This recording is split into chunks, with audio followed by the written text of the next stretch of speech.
Steven, what's your analysis on the Thistle game? I think probably a disappointment. Obviously being ahead in the game, I think going in the second half 1-0 up, we never showed enough courage to keep playing. We went back to forcing it a little bit and turning over possession too easily, where I felt like there was areas where we could have kept possession and made them run a little bit more and took the steam out of them a little bit, but we turned over possession and gave them encouragement, which allowed them to get back in the game. And then the game kind of fizzled out for there. We had little opportunities, but so did they. So the draw in the end was probably fair, but I think that was the riding frustration in the second half was showing the courage to try and take the game to them still and be on that front foot, which we kind of turned down the opportunities. And when you reflect on it, you have to keep in your mind that they are one of the better teams in the division.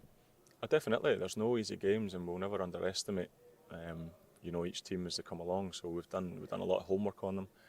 They were a good team last year. They gave us problems last year, and it was a game. It was a challenge that we were looking forward to, and we were in a good place going into it. So the boys have done great, though. I mean, their energy and their enthusiasm to go and try and implement what we're, how we want to look in the games and the ideas that we come up with. I mean, they're out there trying their best, and sometimes it will come off and sometimes it doesn't. But it's our job to show them the pictures when it doesn't, and we keep improving and keep getting better. Is disruption a factor at the moment with quite a few injuries around, which probably haven't been around until the last couple of weeks?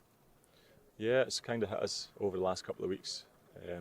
We've lost a good few starters that would probably play week in, week out, but that's the challenge of a squad. That was a challenge of trying to get a squad that was competitive, that if that happens, then there's people ready to step in and show what they can do. So there'll be opportunities along the way, of course, across the whole season, but at the minute, players will be getting their opportunity to get minutes on the pitch and show us what they're all about.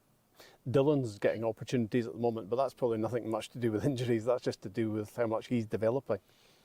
100%. He had a good loan last year. He had the opportunity to impress pre-season with minutes, and he done that. He took his opportunity.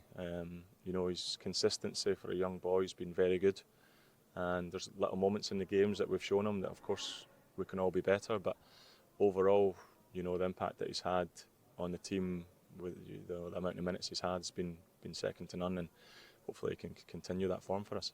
How important is the unbeaten run and protecting that? You'd love to win every game, but it's important that if you're not winning, you're not losing.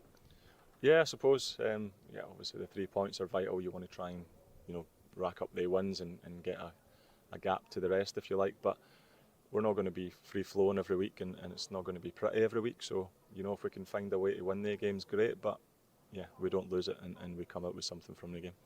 You'll be setting your sights on Queen's Park now. What do you make of them? What challenges do they present? They're a good team.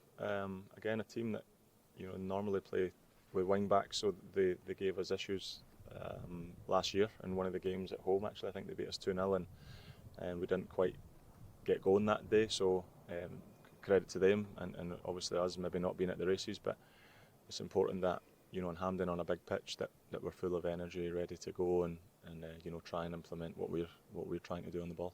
Good luck. Thanks a lot. No problem. Thank you.